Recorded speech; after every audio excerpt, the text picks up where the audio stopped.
My life was changed forever when I was 5 years old. Hey, it's John, your Mindset Moto Guy, coming to you live on this beautiful but humid evening. Hope you're having an amazing day, an amazing week. And I just wanted to talk to you about how my life path changed when I was 5 years old. And it's actually because of a funeral, no less, but I'll get into that in a little while. So, when I was 5, I attended my very first family reunion. It was amazing. I don't have a lot of memories of it, but I have a little bit of memory because it was at a really special property that, it was very memorable. And I think I have some memories of it, but give me some slack. I was 5. It was a couple years back, and it was awesome. It was all the family that existed that was under my mom's side of the family, and we had a reunion, and also a meeting and an introduction for a lot of us younger folk that we'd never met. And then every 2 years, ever since then, we've had a reunion. Pretty much every 2 years for the last a few years, we'll just say. Going on 40-something, we've had a family reunion, and there's been anywhere from 40 to 50 to 60 people there, depending on the year. And the reason I brought this up is I had a comment on one of my last videos, in my independence video, and it really stirred me up into thinking and just feeling grateful about this. So let me tell you a little tale.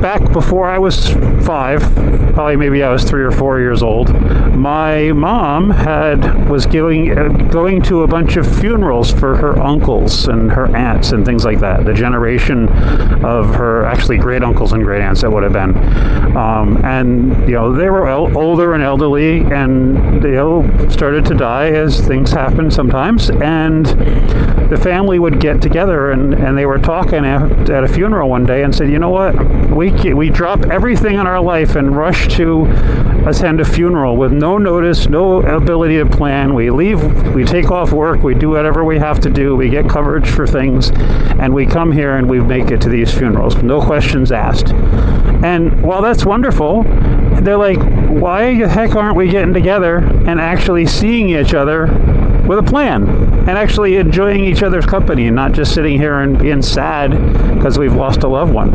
And again, that's important to be together at those kinds of times in family, when there's sadness. But the idea here is, let's plan and get together. So they decided that every year was way too much because people have lives and do other things. But they said, let's do it every other year, and we'll plan it hard enough ahead that everybody can get off time from work. They can plan their schedule around their summer vacations. People, as they move from to different parts of the country, can travel in and then maybe spend a few extra days outside of it, at other places. And we started doing these amazing family reunions, and they were really fun. And it was only like Saturday into Sunday. It was only about 36 hours at the most that they usually lasted. And the cool part was that I grew up every 2 years spending the weekend with all my distant cousins, even direct cousins, but they live far away a distance.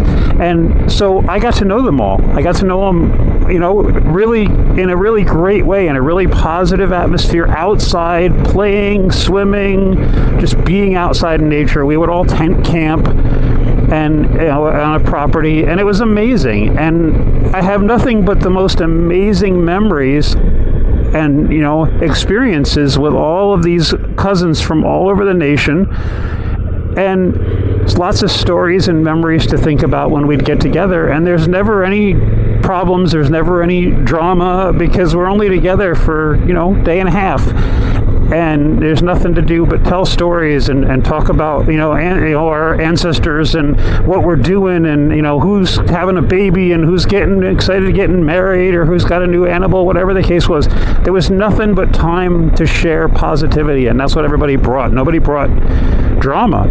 And it was awesome. And we got to just, as kids, we just got to basically be in our swimming suits for the entire time, unless we had to come to the dinner table, which we didn't need much because we were at picnic tables, but I think that involved maybe a t-shirt. But yeah, it was just a spectacular time. And growing up, I think all of us have such fond memories of each other, because again, that was a place that we got together, and it was always great. And so let me talk to you guys. I told you I'd tell you about the story about a funeral, and I did kind of that funeral thing. And it's really important because, we all do this. We'll all drop everything to run to a funeral to support our family, and which is amazing, but why? And to add on to that, I have another little fun story. An old friend of mine, a woman I used to work with a lot, threw herself a funeral bash, and her invitation was, if you would drop everything and come to my funeral if I died tomorrow,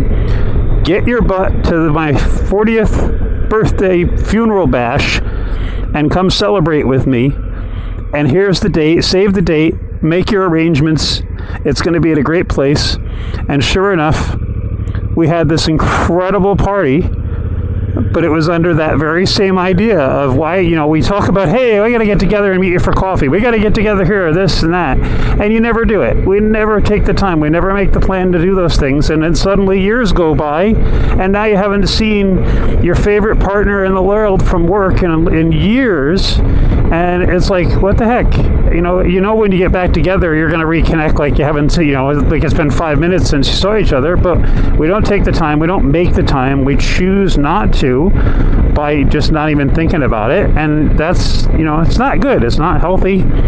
We're social creatures, and being together and not having regrets that we didn't reach out to somebody. I do have a few regrets. There are some people that I was meaning to connect with that passed away, and I hadn't seen them in a while. And I kept saying, yeah, I'm going to do that. Maybe this winter I'll travel with the bike and I'll go see them. And that didn't happen. I didn't get to see people, or I didn't get to meet somebody that I'd met online for a long time and worked with and learned from.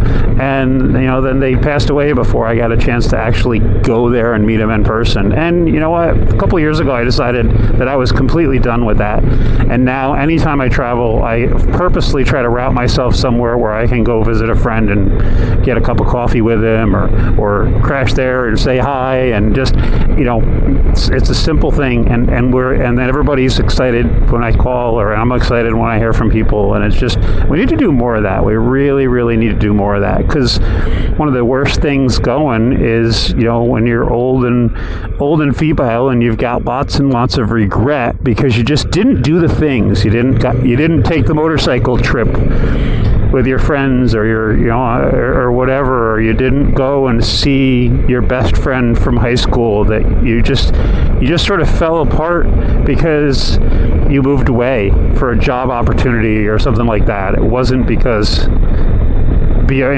you didn't like them. It just, life got in the way, and life keeps getting in the way, and I've had enough of that. So I've been really trying to make a point of picking my motorcycle rides to swing through and see people as much as I can. And I'm not perfect at it by any means, but I'm certainly getting better at it, and I really encourage you to do the same.